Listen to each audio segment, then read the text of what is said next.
जय श्री कृष्णा दोस्तों। आज मैं आपको महालक्ष्मी व्रत के बारे में बताऊंगी। हिंदू धर्म में हर तीज त्योहार का अपना अलग महत्व है। हर त्योहार को हिंदू धर्म में काफ़ी खास माना जाता है।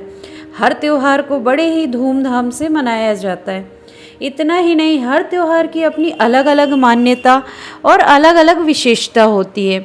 सनातन धर्म में हर व्रत को बड़े ही नियम पूर्वक किया जाता है। इन्हीं व्रतों में से एक महालक्ष्मी व्रत, जिसके बारे में आज मैं आपको बताऊंगी।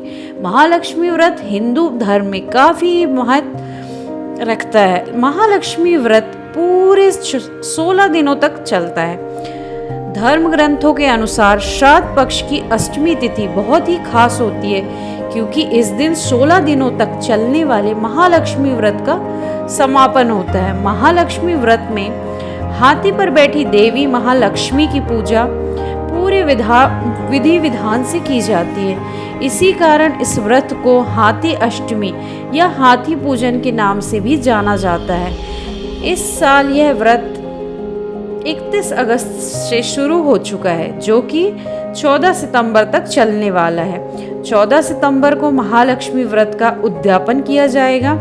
यह व्रत इसलिए भी खास है क्योंकि यह व्रत पितृ पक्ष के दौरान पड़ता है। आइए जानते हैं इस व्रत की कथा, महालक्ष्मी व्रत कथा और पूजा विधि के बारे में। महालक्ष्मी व्रत कथा के अनुसार एक गांव में एक गरीब ब्राह्मण रहता था। वह ब्राह्मण भगवान विष्णु का बहुत ही बड़ा भक्त था और वह रोजाना भगवान विष्णु की सच्चे मन से श्रद्धा और पूजा करता था। गरीब ब्राह्मण की भक्ति से प्रसन्न होकर भगवान विष्णु ने उसे दर्शन दिए और वरदान मांगने को कहा। उस ब्राह्मण ने लक्ष्मी जी को अपने घर में निवास करने की इच्छा जाहिर की। भगवान विष्णु ने उसे बताया कि मंदिर के सामने एक स्त्री उपले थापने आती है, तुम उसे अपने घर आने का आमंत्रण दो।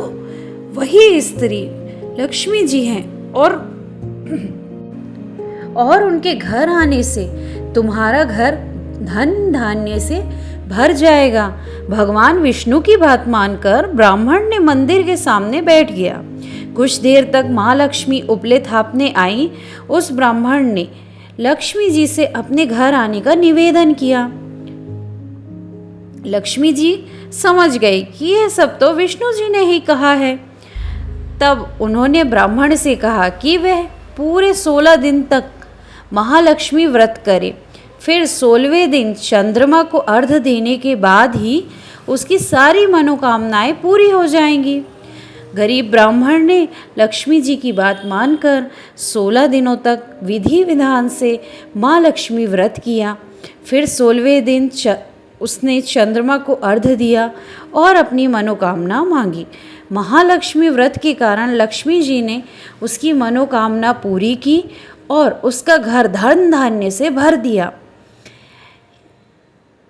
साथियों, ये महालक्ष्मी व्रत की कथा थी। अब मैं आपको महालक्ष्मी व्रत की संपूर्ण पूजा विधि बताऊंगी, जो कि है सबसे पहले महालक्ष्मी के व्रत के लिए सबसे पहले सुबह जल्दी उठकर स्नान और साफ वस्त्र पहने। ज़रूरी नहीं है कि वस्त्र आप नए खरीद के पहने, परंतु पूजा के लिए हमें हमेशा साफ सुथरे स्वच्छ वस्त्र ही पहनना चाहिए। इसके बाद माँ लक्ष्मी का ध्यान करते हुए इस व्रत को विधि विधान से करने का संकल्प लें और प्रार्थना करें। यह व्रत उनके आशीर्वाद के बगैर किसी बाधा के पूर्ण हो जाएगा। इसके बाद माँ लक्ष्मी की मूर्ति या फिर उनका चित्र घर के ईशान कोण में स्थापित करें और समय चौकी या मेज पर पीले वस्त्र आसन बिछाएं और उसी पर वह मूर्ति स्थापित करें, जो कि गजलक्ष्मी, जो हाथी वाली मूर्ति होती है माँ लक्ष्मी की, उस मूर्ति को स्थापित करें। इसके बाद माता की प्रतिमा को गंगा जल से स्नान कराएं। इसके बाद प्रतिमा पर रोली, चंदन, केसर, हल्दी आदि से तिलक लगाएं। इसके बाद माता लक्ष्मी को फल, फूल, मिष्टान, सुपारी, इलायची, लौंग, नारियल इसके बाद आरती करें और पूरे घर में प्रसाद का वितरण करें, जैसे कि हम सभी व्रतों में करते हैं। इस तरीके से यह महालक्ष्मी का व्रत करना चाहिए। ये बहुत ही शुभ और अच्छा व्रत होता है। जय श्री कृष्णा दोस्तों। इसी तरह के और भी धार्मिक और घर संसार से संबंधित जानकारी और वीडियोस देखने के लिए आप मेरे चैनल को सब्सक्राइब करें और मेरे वीडियो को अधिक से अधिक लोगों के बीच शेयर करें, लाइक करें। धन्यवाद साथियों। राधे कृष्ण। जय श्री कृष्णा।